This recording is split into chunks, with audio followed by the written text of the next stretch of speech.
Hello everyone, welcome back to my YouTube channel pregnancy care with Nisha. और आज की video में हम बात करेंगे कि प्रेगनेंसी टाइम में या प्रेगनेंसी में टिटनेस का इंजेक्शन या वैक्सीन लगवाना ज़रूरी है या नहीं है, और ज़रूरी है तो क्यों ज़रूरी है, और लगवाना है तो कब लगवाना है, और आपको कितनी डोज लगवानी है। तो आज की वीडियो में हम इन्हीं चीज़ों से रिलेटेड बात करेंगे। तो चलिए वीडियो स्टार्ट करते हैं।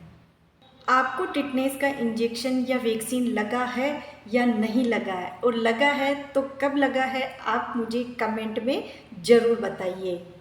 हेलो फ्रेंड्स, वीडियो स्टार्ट करते हैं। और वीडियो स्टार्ट करने से पहले एक रिक्वेस्ट है कि अगर आपको मेरी वीडियो हेल्पफुल लग रही है तो मेरे चैनल को सब्सक्राइब कीजिए और बेल आइकन को भी प्रेस कीजिए।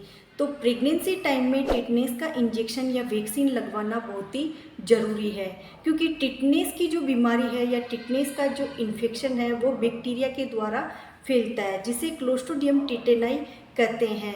जब हमारे शरीर पर चोट लग जाती है या घाव हो जाता है और उसको हम घाव को साफ़ सफाई से नहीं रखते हैं, हाइजीन मेंटेन करके नहीं रखते हैं, तो उस घाव के थ्रू बैक्टीरिया हमारी बॉडी के अंदर एंट्री कर जाते हैं, जो सीधा हमारे नर्व सिस्टम पर इफ़ेक्ट डालते हैं, जिस कारण से हमारे बॉडी की जो मांसपेशियां होती है वो सिकुड़ने लग जाती है, ख़ास तौर से नेक की और जॉ की।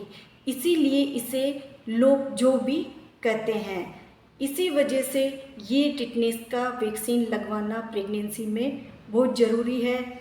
ये एक जानलेवा बीमारी है। अगर आप नहीं लगवाते हो तो ये आपके और आपके बच्चे के लिए खतरनाक या जानलेवा हो सकती है। इसीलिए आपको प्रेगनेंसी में टिटनेस का इंजेक्शन लगवाना बहुत ही ज़रूरी है। तो टिटनेस का वैक्सीन लगाने से प्रीमेच्योर डिलीवरी होने के चांस भी घट जाते हैं। तो आपको समझ आ गया होगा कि टिटनेस का वैक्सीन प्रेगनेंसी में लगवाना क्यों ज़रूरी है और कितना ज़रूरी है।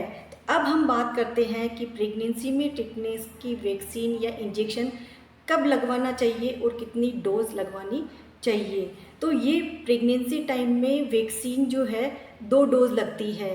फर्स्ट डोज जो होती है वो प्रेगनेंसी के फर्स्ट ट्राइमेस्टर के एंड में, यानी कि तीसरे महीने के लास्ट में लगवानी चाहिए, और सेकेंड डोज आपको फर्स्ट डोज के 4 सप्ताह या 1 महीने के बाद में लगवानी चाहिए। तो दोनों डोज के बीच में 1 महीने का या 4 वीक का अंतराल होना चाहिए। तो आपको दोनों डोज इस टाइम पे लगवानी। अब अगर आप 3 साल के अंदर दोबारा से प्रेगनेंसी पॉजिटिव है या दोबारा से प्रेग्नेंट हो तो आपको टिटनेस के इंजेक्शन की बूस्टर डोज ही लगवानी है। ये टिटनेस का वैक्सीन चाहे हॉस्पिटल प्राइवेट हो चाहे गवर्नमेंट हो, सभी जगह लगाई जाती है। तो आपको टिटनेस का इंजेक्शन समझ आ गया होगा कि कब लगवाना है, कैसे लगवाना है और कितना ज़रूरी है। तो अब टिटनेस का इंजेक्शन लगवाते टाइम आपको किन चीज़ों का ध्यान रखना है। आपको टिटनेस का इंजेक्शन किसी एक्सपीरियंस डॉक्टर से ही लगवाना है, ऐसा नहीं कि कहीं पे भी लगवा लिया। उसके अलावा अगर आपको टिटनेस का वैक्सीन लगने के बाद में बॉडी पेन हो रही है या स्वेलिंग हो रही है या कोई शरीर में दिक्कत हो रही है तो आपको तुरंत ही अपने डॉक्टर को दिखाना है। और अब भी आपका कोई सवाल है तो आप मुझे कमेंट में बताइए, मैं आपको उस चीज़ के बारे में और जानकारी दूंगी।